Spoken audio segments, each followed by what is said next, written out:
his career transition group back, and he'll tell you all about his career and what he's bringing to the table. So welcome, Rick. Thank you. Thank you. Hopefully we have the video on. It is. Good. We see you. Excellent. Good.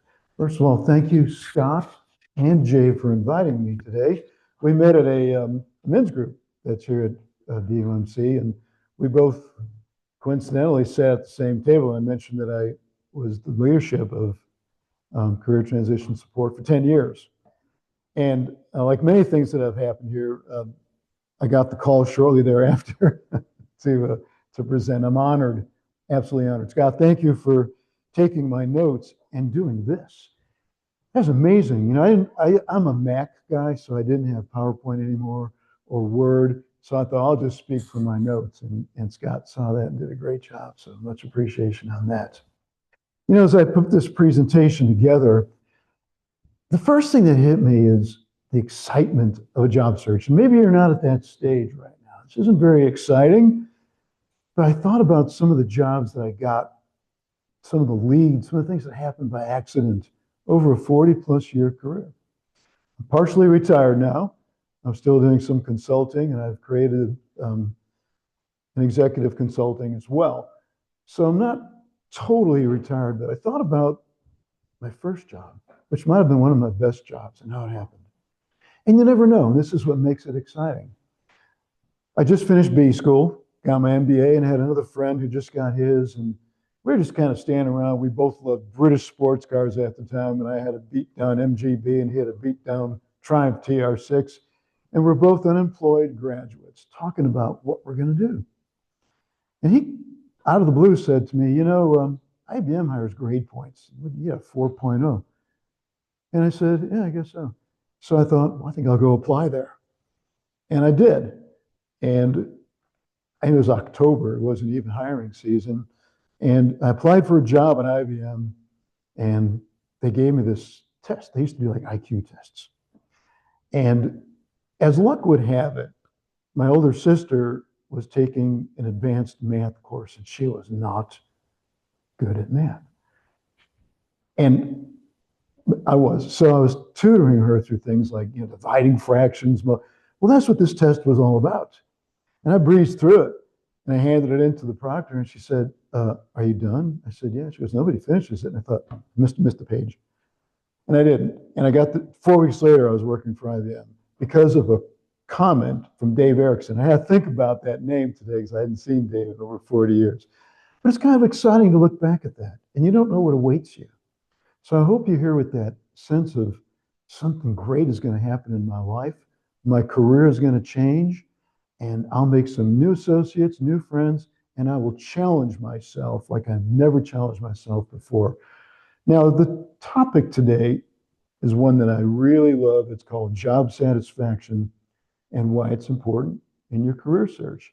I know the first reaction would probably be, I don't care about job satisfaction. I just want a job. Is that kind of true? You have to have one before you can be satisfied with it. It's true. But on the other hand, sometimes we look back at a job that highly motivated us and we loved.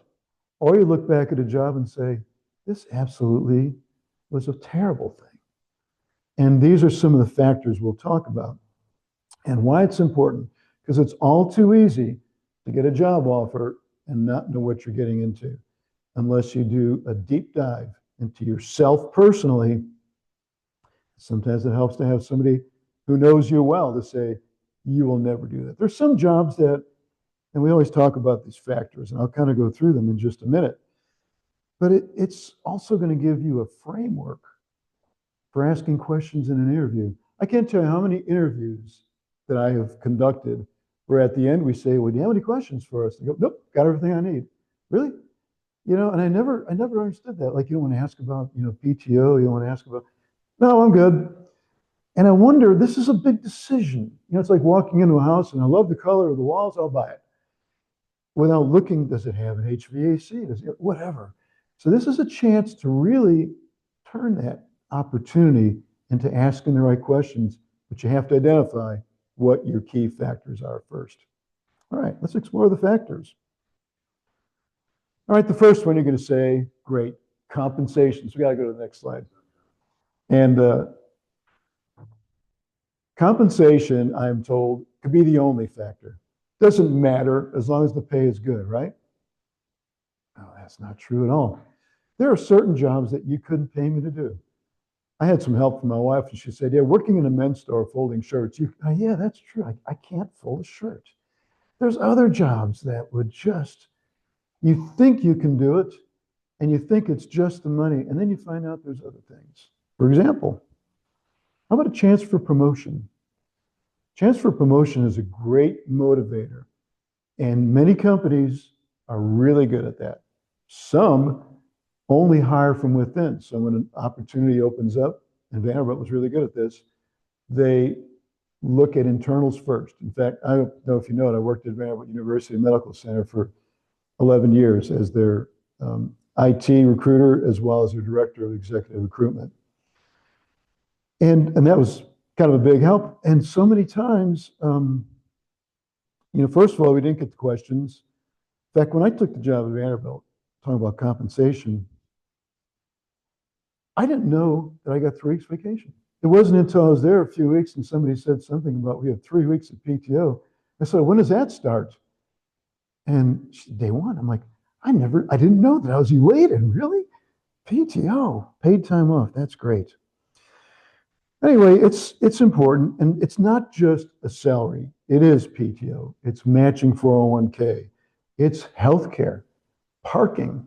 There's a lot of things that are involved in compensation. Bonuses, all kinds of fun stuff, expense allowances, car allowances. It's okay to ask about that because those are critical factors. We mentioned promotion. I know I kind of skipped through that, but it's nice to know, and it might be a question that you ask in an interview. I know this is an initial job for me, but what is the company's policy on promotion? You typically promote from within. Not that I'm there today. I want to earn the right to be there. It's important to say that because if you're worried about promotion, it's like, is that one of the things you use, though, to motivate us? Now, let's cover the manager. I have worked for managers that were incredible. I had one back in my computer days. We'd moved to Birmingham. We got relocated there. And he just had a way of reading me. And he was so empathetic. I remember him calling me in the office one day and saying, sit down, what's wrong? What's going on? And I was shocked. And I said, well, I don't know if I like Birmingham. I kind of miss, Atlanta. And he goes, it's not Birmingham's fault. He cleared it up so fast. He goes, don't blame Birmingham. There's something else. And that's exactly correct. But that's a manager who was priceless. And when it came time for me to get promoted from that job, I had 2 opportunities. One was in St. Louis, and it was with a manager that had a bad reputation. It looked like Danny DeVito. It was kind of funny. I could tell a longer story about that. The other one was in Nashville, and it was to come here and be a project manager for Saturn Corporation. So when it came down to I got offers at both. And I sat down with Ray Shaw. He said very clearly with his beautiful accent, you're going to Nashville. And I was like, okay. But there are some managers who aren't like that. I worked for one company where we had a manager that would yell at people. He'd close the door and yell. It terrified me. When is my turn coming? And it came. And it was like, this is awful. The entire office knew. What kind of management style is that? So it's fair to ask a manager, what's your management style? How do you motivate your people? How do you correct performance issues? And those are questions nobody else is going to ask. This is a way to distinguish yourself, though, from other candidates. Asking some good questions. And you can't be afraid of that. And if it's correcting bad behavior, you hope they have a short memory. Is that in my notes there? Good. Anyway, recognition is huge too. It doesn't always have to be a paycheck, but it's being recognized by your team and by your manager that you really did a good job. And not enough managers do that. It's free. They can give it for free. Maybe they announce it at a meeting. And it just resonates. And it's you could probably think of times that happened in your career.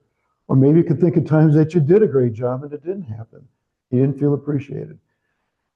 When we go through these factors, and I'm not quite through them yet, if you have 4 or more that are annoying you, you're pretty likely to leave the job. If it's 5 or more, you're actively looking. But if you have 3 or 4 that are satisfying, you're probably going to stay. And this is true with a lot of studies. There's 100 factors. I kind of boiled it down to these. If you work for a team that you really enjoy working with, you're just not going to leave that job. Vanderbilt was like that. When I was a recruiter for them, I took a survey of all the recruiters around me. They recruited for all different things, and everybody said the same thing was number one. It was the team. This was a unique team. We all worked hard. We all respected each other's hard work. We all knew we could confide, we can share, and it was just amazing. It was my number one thing for working there too. This team, hope don't do that again, that's the microphone. And I still hear from the team occasionally. We all just were so strong in what we did and what we accomplished. And it was a tough job.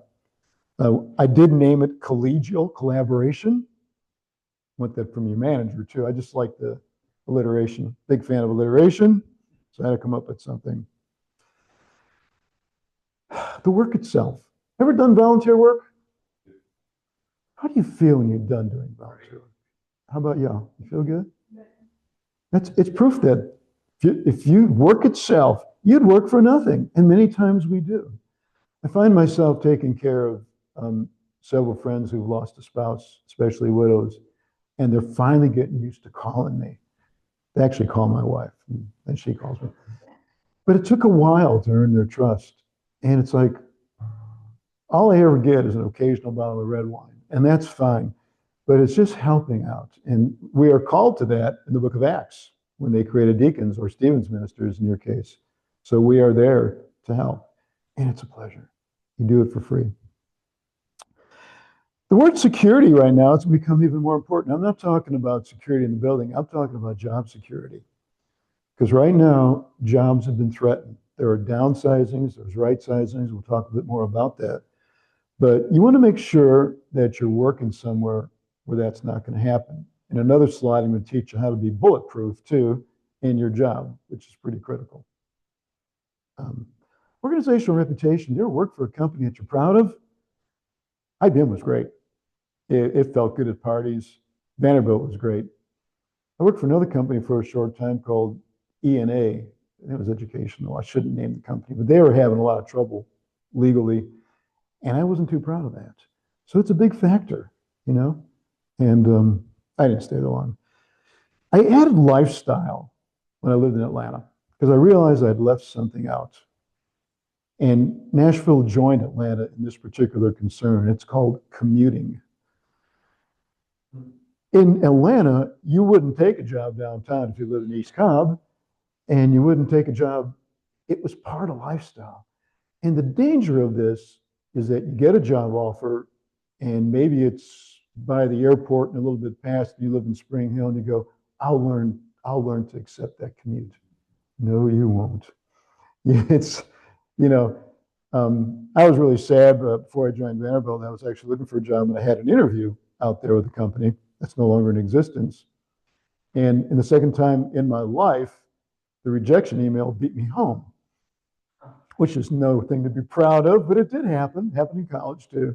It was a letter that beat me home. I think they must have mailed it before I walked out the door, but it disappointed me. And my wife counseled me, and she said, that commute would kill you. She goes, it'd take you 2 hours a day minimum. And she was right. And that was absolutely right. Lifestyle, though, can also now mean remote work at home. What are the hours? How does this affect my life? So don't ignore that one. It's a big one. All right. How do we use these factors? Next page. What motivates you to leave a job? How do you evaluate a position? And it's true, if you ask some of these questions when you interview, you're going to learn a lot about the organization. They're going to learn a lot about you in a really good way. So the next thing I have is how to use the factors in your job search. Is that what we have here? What motivates you to leave a job? I'll make it work. Or maybe I don't have the right one. We could talk about that. I could work from that. There you go. Now that you know what annoyed you in your last job, have you thought about that? So you got that in your head. You don't want to take another job like that, do you? So how do you make sure you don't do that? Well, first of all, if you get an interview, you can ask those questions. Second of all, you can start looking at Indeed. They have reviews. You could look at LinkedIn. If you've got a good sized network, you might, we used to say in Alabama, could find somebody who works there, or did work there. You get good feedback because you don't want to walk into a firestorm and assume you can put it out. So understand what has motivated you in the past and what has demotivated you, and make sure you don't make that mistake twice. And how do you evaluate a new potential position? I think there's a lot of ways to do that. And again, I like looking at reviews. I like considering everything there. And I want to stress that when you apply for jobs, make sure you're a pretty good fit. Let me call it a 90% fit. Because if it's maybe I made it, we get a lot of resumes as HR people, and we kind of go fast. A lot of times, I hate to say it, I would do keyword searches.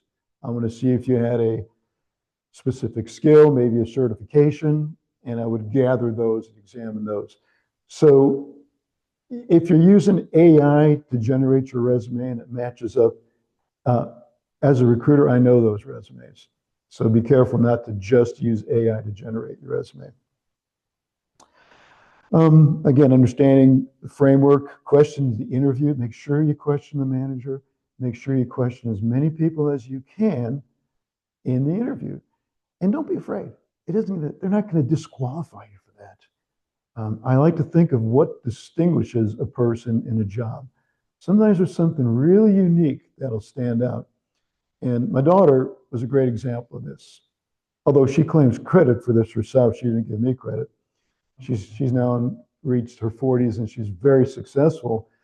But when she was at the University of Tennessee, she was applying for a job to be an intern at Shoney's. Not a waitress, but a marketing intern. So she went for the interview and she brought with her class schedule so they'd see when she's available. I thought that was pretty good. And so did they. They said, you're the first person to come in here with that. And they hired her.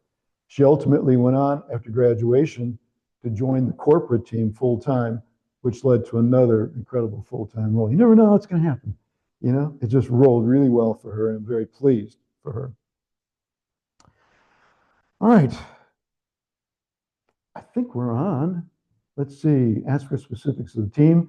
This is another thing I guess you can ask about our specifics. You know, what's the team size? You know, how many people are on the team?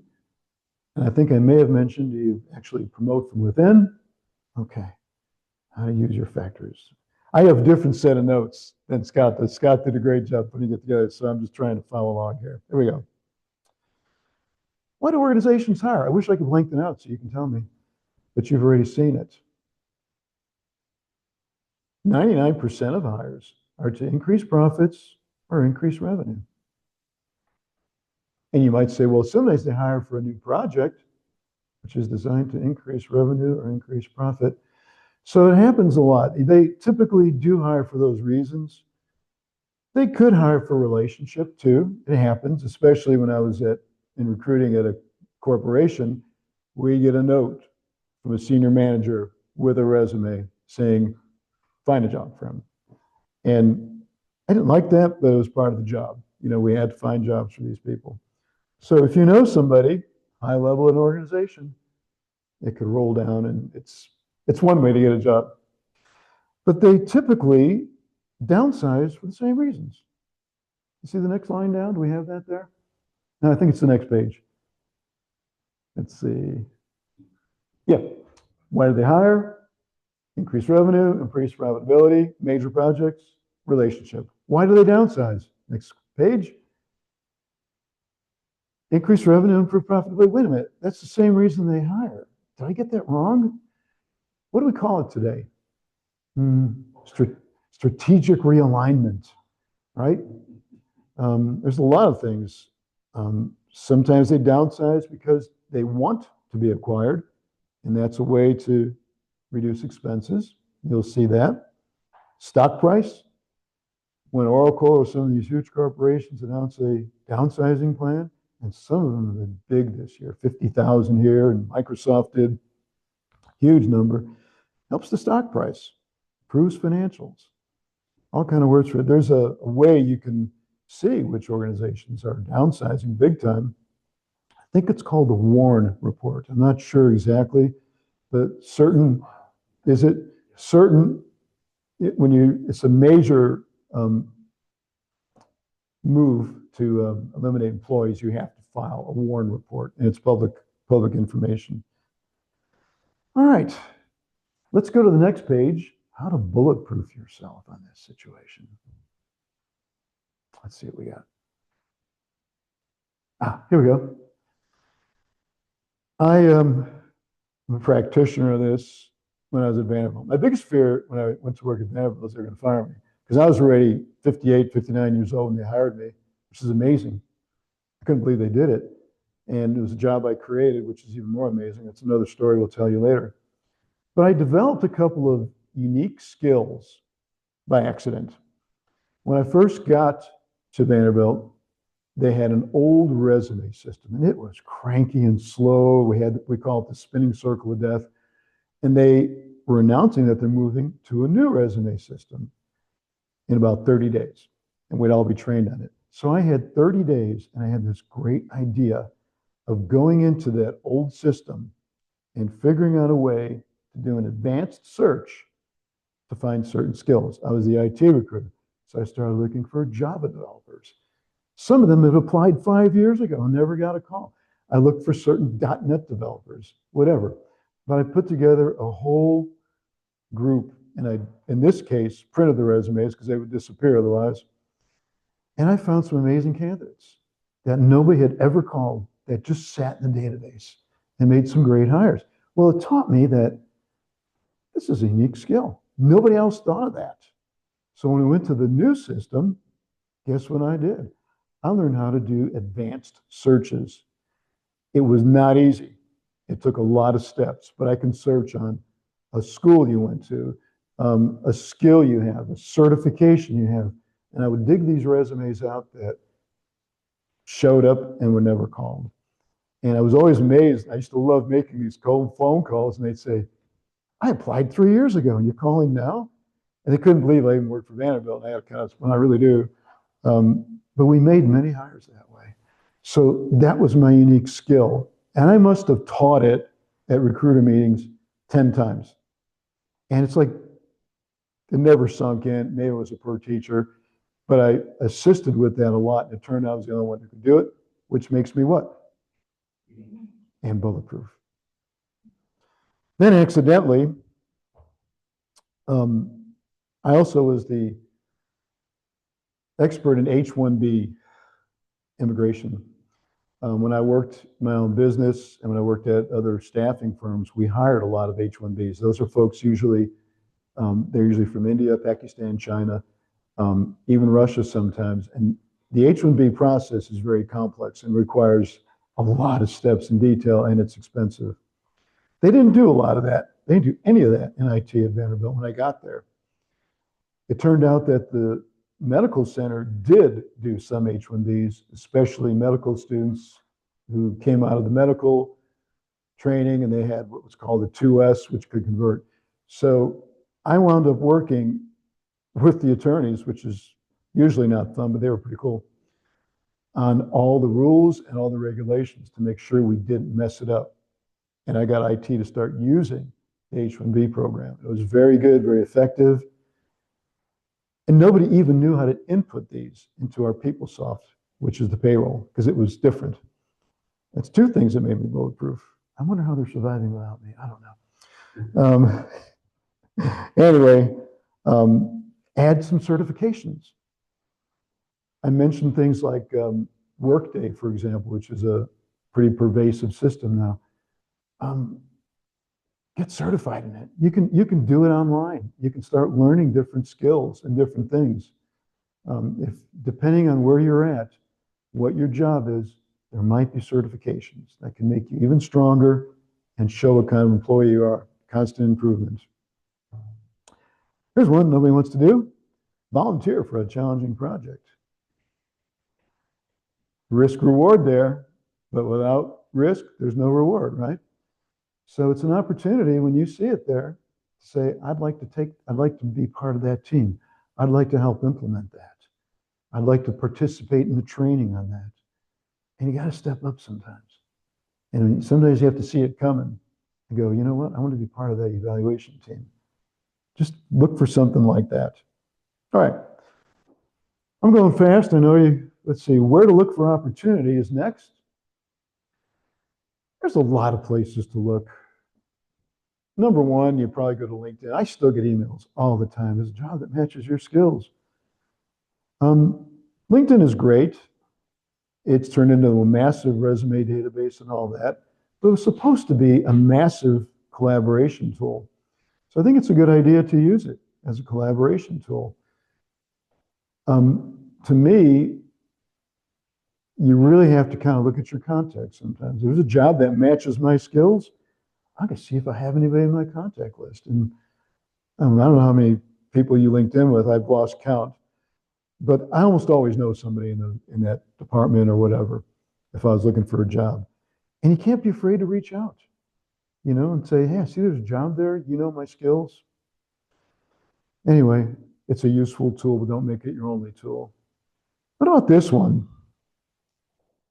Probably get some people to say no to this one. How about contacting a former employer and saying, things have changed for me, and contacting either an old boss, a coworker, and seeing if it's possible for you to become rehired.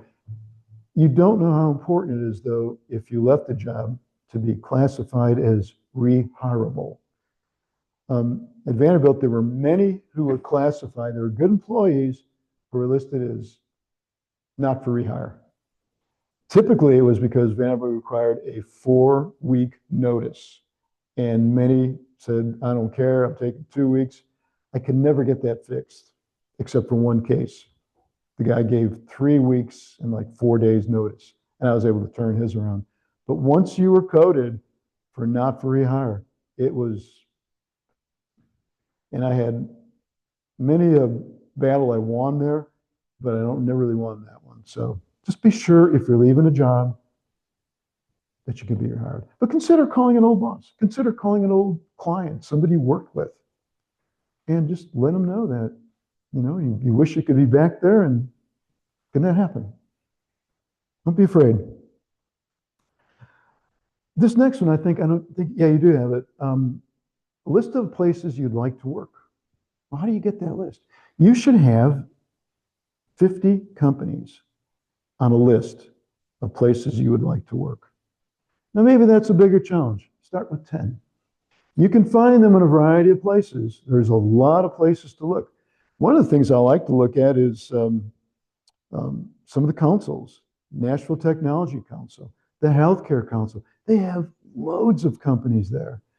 You could look at things like the Nashville Post. Now, they want to charge you money, but you can get a lot of information out of it without spending anything. It'll show you people on the move. And once you get this list of companies, you can start visiting their websites, look at their news, look at their job postings, and see what they have. Because maybe they're not posting on LinkedIn. LinkedIn Recruiter is very expensive. So a lot of them just advertise on their site.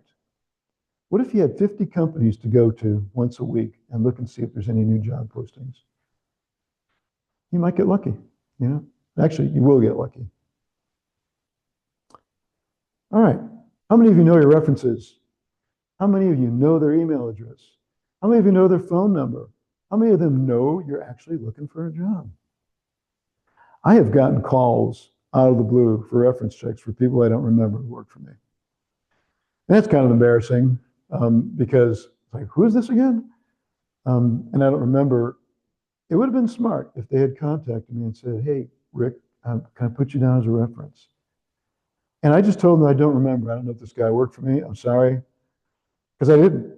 I'm not going to make up a story. Oh, he's great. You know, many reference checks today are via an email. And all they have to do is they fill out a few things. Would you rehire this person? So confirm the email, confirm where they're working, and let them know you're looking for a job. And so, you know of anything? You know my skills. And by the way, don't forget that project we worked on together. Anyway. All right, I mentioned associations. This job postings from recruiters is a trick that I think only I know.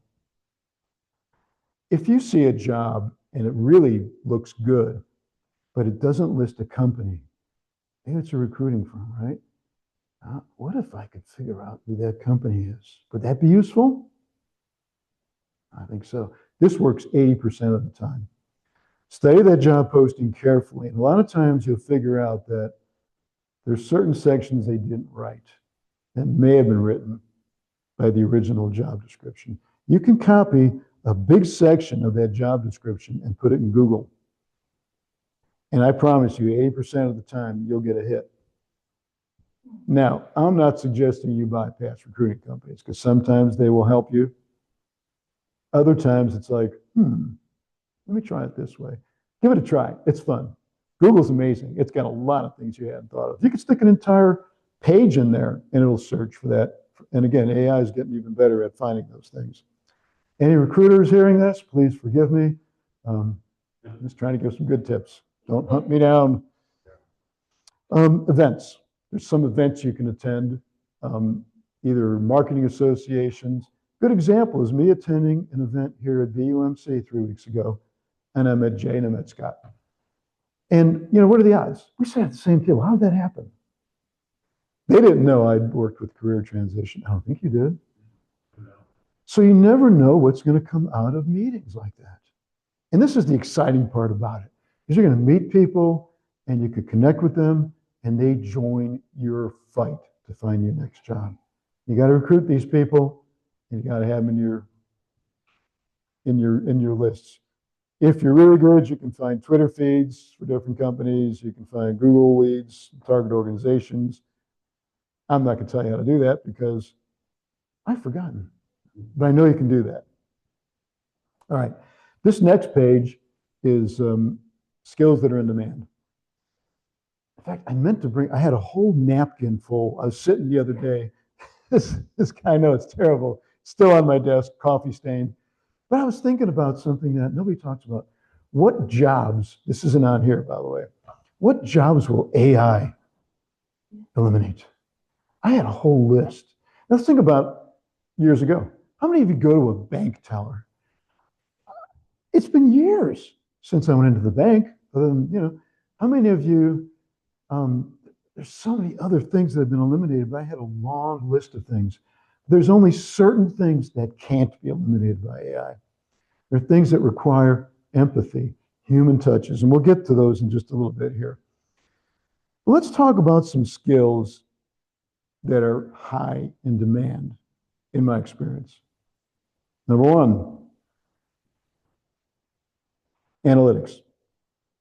I probably spend 20% of my time as an IT recruiter at Vanderbilt, if not more, building analytical teams. Could be data mining, could be analytics. Healthcare is huge on analytics, okay? We built a team, an internal corporate team of analytics. I remember meeting with this manager and he said, we're going to build a corporate team that will advise all the departments. We built it to 38 people in 2 years. And everybody had skills in Tableau or some of the things listed here. I think Power BI used to be called something else. It's Microsoft. I can't remember what it used to be called. These are some of the big ones. Tableau is big. Power BI, I think it's still big. SQL is kind of an analytical tool. But you can actually go online and go learn about Tableau. Take an introductory course. So if they ask you about what analytics do you know, say, yeah, I'm working on Tableau. I find it fascinating, the power it has. Now you can engage AI as well, and I don't think AI will eliminate analytics. it will help analytics, but you still have to use your skills to tell it what to do. Which one? Yeah, there's a bunch. I did a quick search and it was like a long list. But I know that we hired a lot of Tableau and some of these other ones. And again, there's tools within Oracle. There's a lot of tools. But I'll probably say this again, when you apply for a job in a company, I like to look at all their available jobs and see what kind of systems they use. What if you're applying for a role and you notice that they're also looking for Tableau people? And you come in and you say, I'm studying Tableau because that appears to be one of the tools you use. And it's just a good thing. It shows your preparation that you actually knew that, or maybe it's Workday, which is a very pervasive, huge system these days. Oracle has a lot of financial things as well as databases. I actually met Larry Ellison one time. I don't think he remembers me though, but that's Larry Ellison's the CEO and the richest man in the world. Oh, I wish I had spent more time there. People skills are always going to be in demand. Managers, cross-functional, collaboration, all these things. You can't have AI manage people. If you've got management experience, you got to have real management experience though, where you actually had direct reports. It's going to be to your advantage.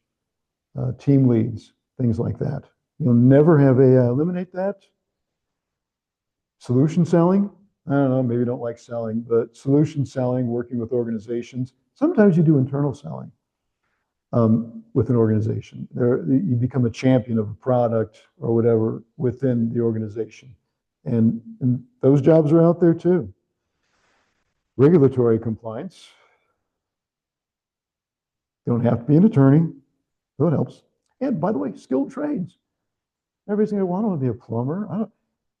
Skilled trades are way beyond that. There's a lot of things that will not go away in skilled trades.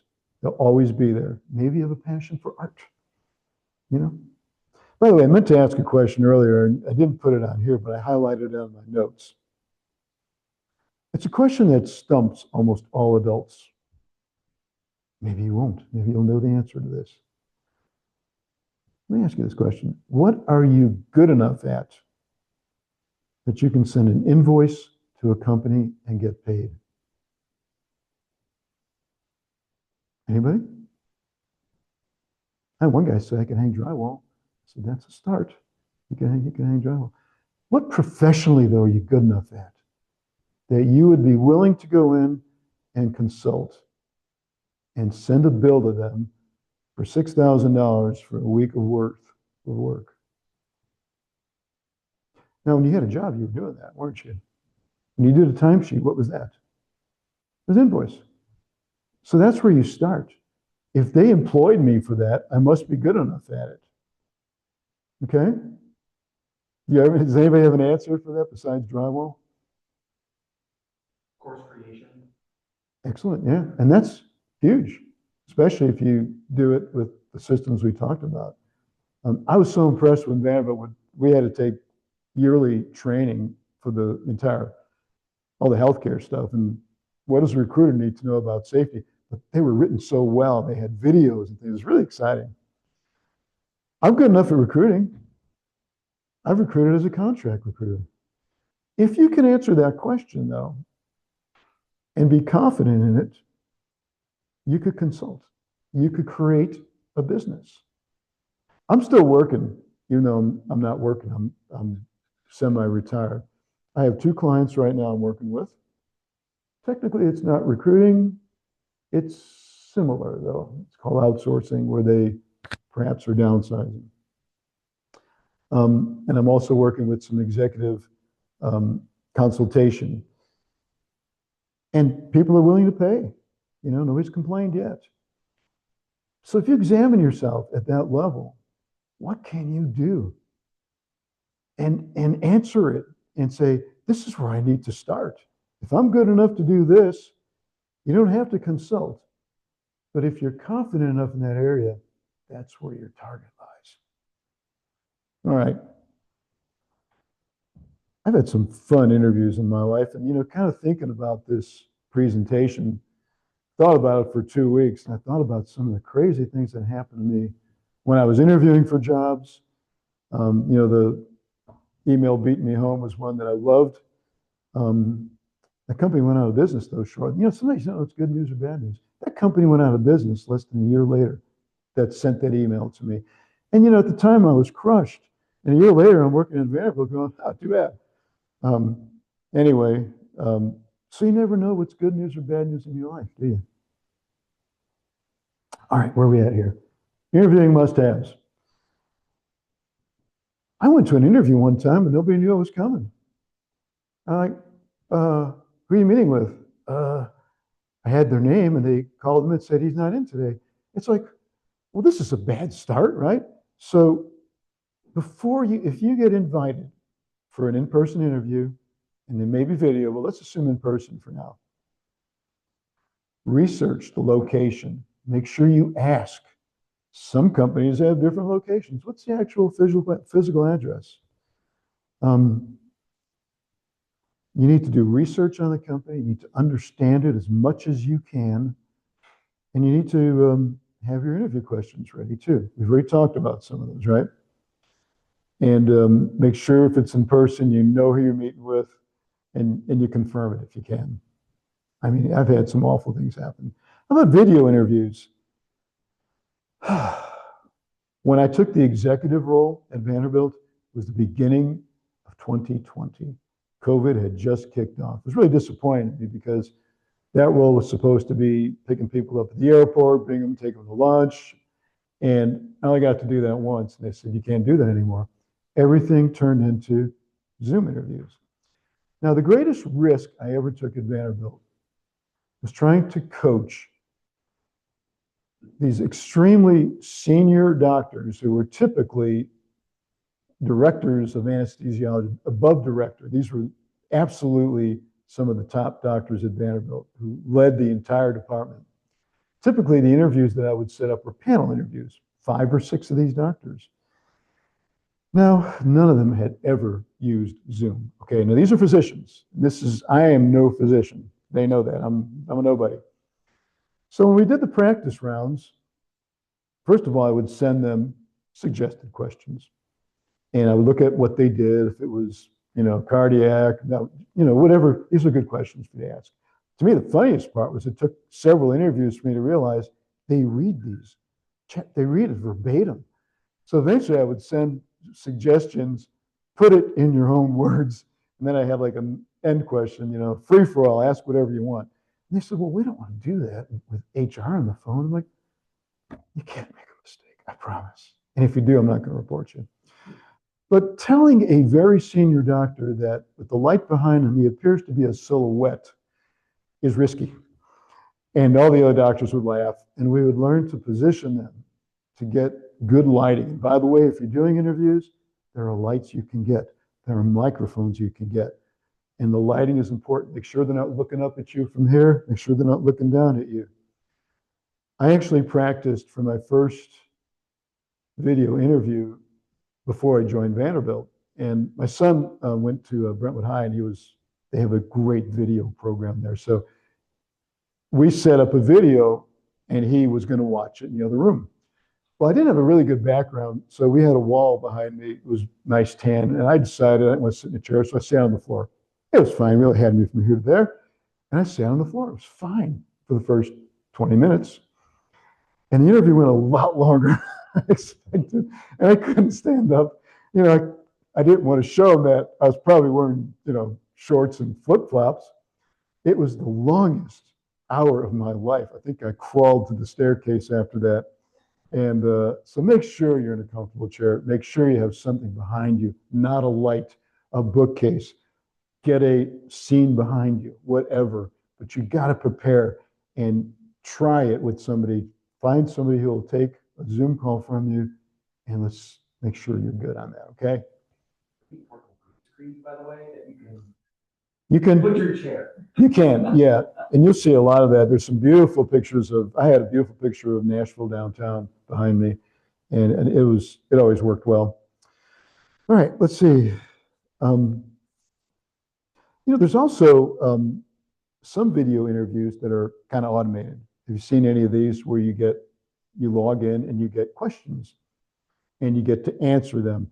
Now, what's important about that is some of them allow you to go repeat, delete. I didn't like my answer. So make sure you do that, because so many times you go, why did I say that? And you want to rewind and go over it, and it doesn't share that. They're really good about that. Vanderbilt was doing that for a while, and it's a little tricky. It's intimidating. I mean, you're talking to a screen. There's nobody there. Just get used to it. Practice in advance. And I'm going to suggest that you think of a lot of questions for interviewing. Now, if you're doing a video interview, maybe you have some things you want to remind yourself of, right? Like, don't forget to tell them this. I have seen more than one video interview like this, where they're talking to me here and ask a question, and they go, all right, I want to talk about my they got a screen there and I know it. Or they got a flip chart there. Don't make that mistake. Put the flip chart where you can kind of glance at it or put it in front of you, memorize it before you go on. I could tell when people are looking for the answer and looking back. I'm not that smart, but I'm not that dumb either. So, and it's not a bad idea, maybe you could do a split screen. Works. And I think you can do that and get away with it. So it's all good. Handling objections. There's a science behind it. And my first employer spent a lot of time training us in handling objections. How about something like, well, you really don't have a degree in bioscience that we were hoping for. How do you do that? Go, yep, you're right. Guess I'm out of here. Or can you say something like, well, I understand your objection. And while I don't have a degree in it, I have spent much of my time learning bioscience, whatever the case may be. And you can answer it that way. And at the end of your answer, the art is to say, is there anything else that you want to discuss that might help you to identify my candidacy? That question at the end is important, because if you answered that, what else? We used to call it the drain at IBM. We're going to drain them of their objections. What else? Is there anything else?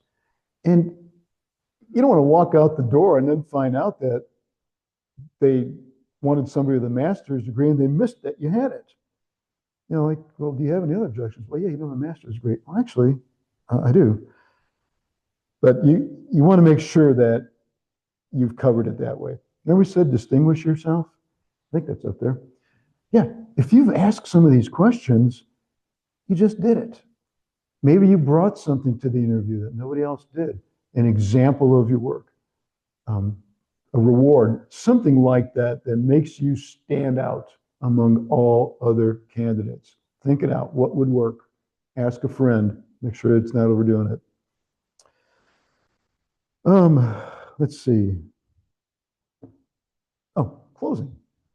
Remember I told you I had that job interview in St. Louis with a computer company, and you look like Danny DeVito? I'll never forget this one, because I wanted to try something out in this. It's a huge risk that I took in this. I flew to St. Louis from Birmingham. And then knowing this guy was somebody who jumps up and gets mad and angry, I knew I couldn't work for him. And I learned that after I applied for the job. I think it was my manager that said, this guy's a nutcase, you don't want to work for him. So at the end of the interview, I'd been there most of the day, and I was wrapping up with Danny in his office, and his admin opened the door and said, Mr. Ross, we're going to have to get you to the airport. It's kind of tight. You're going to have to leave now. And I said, okay. I said, Danny, before I leave, I got to know, as I'm buckling my seatbelt on that plane, do I have this job or not? You can't imagine, sweat glands. I must, everything. And he said, relax, enjoy the ride back. You got the job. That is not what I wanted to hear. But what a fun thing to do. You need to close the interview. Maybe not like that. Maybe kind of I've really enjoyed our conversation together. I've enjoyed exploring your management style. It appeals to me. I like to think I'd be a good fit here. Do we have any next steps? Can you tell me when we can get back together? If you don't know the answer to that, you walk out of the interview, tell me it was a great interview, I'm going to tell you, no, it wasn't. You missed your opportunity. Close. What does the ABC stand for? Anybody know? Always be closing. If you don't close it, this is going to take something that you're going to see in the next page called discomfort. Because even though I was going to challenge myself to do this, when I buckled the seatbelt thing with Danny, it was all I can do to squeak it out. It was scary. We're doing on time. We're doing okay. I got one or two more things. Woo, we're close. I went to junior college for 2 years. Best thing that ever happened to me. In the first accounting class I took as a freshman, we had a accounting teacher named Mr. Corrado. I'll never forget his name. He taught us about goal setting. And he showed us an incredible video. I can't remember his name, but it was about setting goals. It changed my life forever. And I listed a few that I do personally, and I write them down. Okay, I put them in my notes now. I don't write them. I have goals like for my family. I was talking to my wife today. I said, my goal is having dinner with both kids once a month, and we've been lax. She immediately got on her phone and started texting, and we're picking it up. And now we got grandkids too. And we see ourselves, last couple of months we have, so we refocused on that goal. Pretty easy. Personal goals. I've got some personal goals about the way I handle stress, the way I handle uncomfortable people. I've done a lot of studies on that. I've got some good ideas how to deal with people that interrupt you. So I'm working on this on a personal basis because I never want to lose it. I always want to be calm when I face those things. It's worked 98% of the time. There's physical goals. Same junior college that I went to had a men's fitness class that I took. And it was led by a gentleman named Coach Kraft. And Coach Kraft one day said to us, any of you here eligible for the draft? I was number 92. You don't know what that means anymore. We had a lottery. They were taking the 120, and I was 92, and I was draft eligible with a 1A. So we had about 6 of us. And Coach Kraft insisted that we meet 3 times a week at 3 o'clock for pre-basic training. And he made us run. He made us do pull-ups. He made us do push-ups. And one day I did, 14 pull-ups. And he got in my face and he said, Ross, you do that in basic, they're going to make an example out of you, and you don't want that. I'm still working out because of Coach Kraft, and I blame the military for that. So anyway, it was a good thing. So that's my physical goal, to keep doing that. Business goals. Can you name one? We talked about it. Get a certification. Get good at something. Find something. Come on, guys. Financial goals. Set them yourself. You're going to save money. You're going to spend money. What do you want to do? Spiritual goals. Pray. Pray every day. Find people to pray with. And if you can't write them down and measure it, you see it right there. By the way, find an accountability partner. It's tougher when you face the accountability partner. He goes, where are you at, Rick? And you go, in fact, the first accountability partner I met with, he said, I noticed you have family as number 8. You notice it moved up the list. He goes, that ain't number 8, Rick. It's number 1. Any Latin scholars here? 8th grade. Summare et finale. Summary and final. Look, there's jobs out there. It's competitive. There's no doubt. You know that. Distinguish yourself. That's how you make it less competitive. You need to do things that make you uncomfortable. Calling a former employer is a good one, right? Closing is a good one. Calling your references. Sharing that you are looking for a job. Don't worry about it. You're a free agent. What happens in free agents in football? They make more money, right? You're a free agent. I like free agency. It's going to be exciting too, because you're going to learn things, you're going to discover things, and it's going to be fun when you're done with it. Don't take rejections personally. It's going to happen. Never know it's good news or bad news, right? Know your motivations. Don't settle for the wrong job. You'll be back here in 6 months and then another 6 months, and you'll start getting too many jobs on your resume that you can't explain away. Have a small group for support. It could be here. It could be anybody.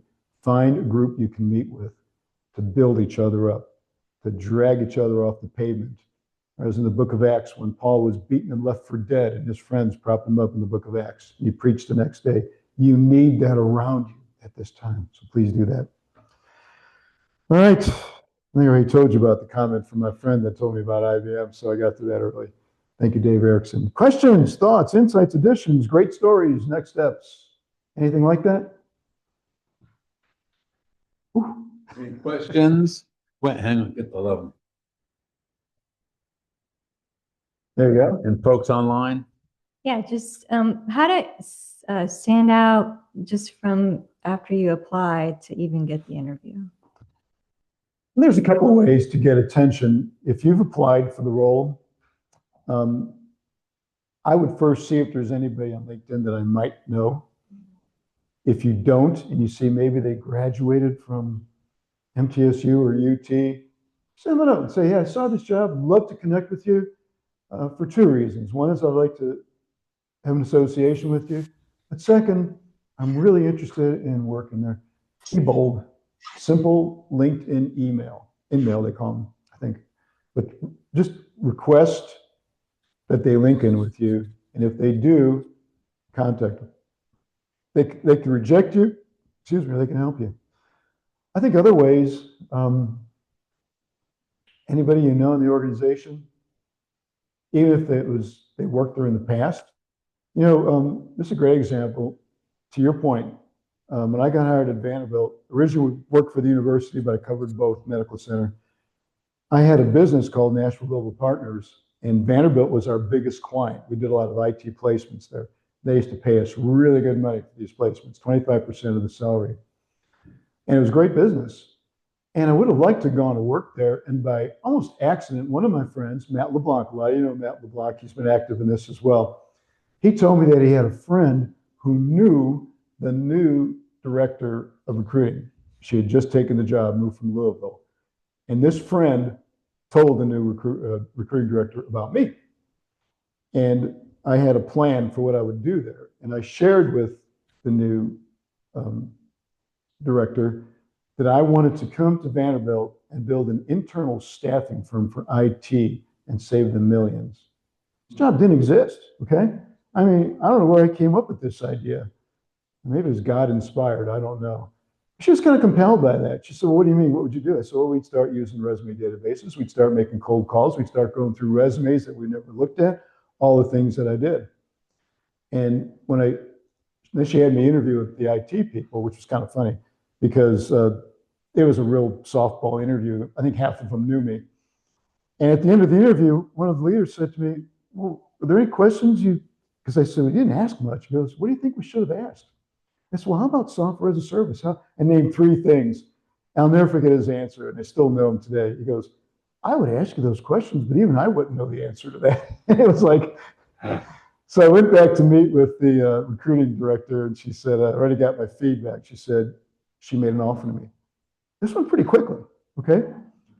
And there was a background check and had to do references. But she said, you need to go home, you need to get on our resume system, and you need to apply for the job within 4 hours. Because they wanted to get me to apply and take it down. I'm not sure how legal that was. It doesn't matter. We're well past the statute of limitations. I did, and 2 years later, I was tracking how much we saved, and I knew it took a while to get going in this role because the managers wouldn't even share their jobs with me. They didn't think I knew what I was doing.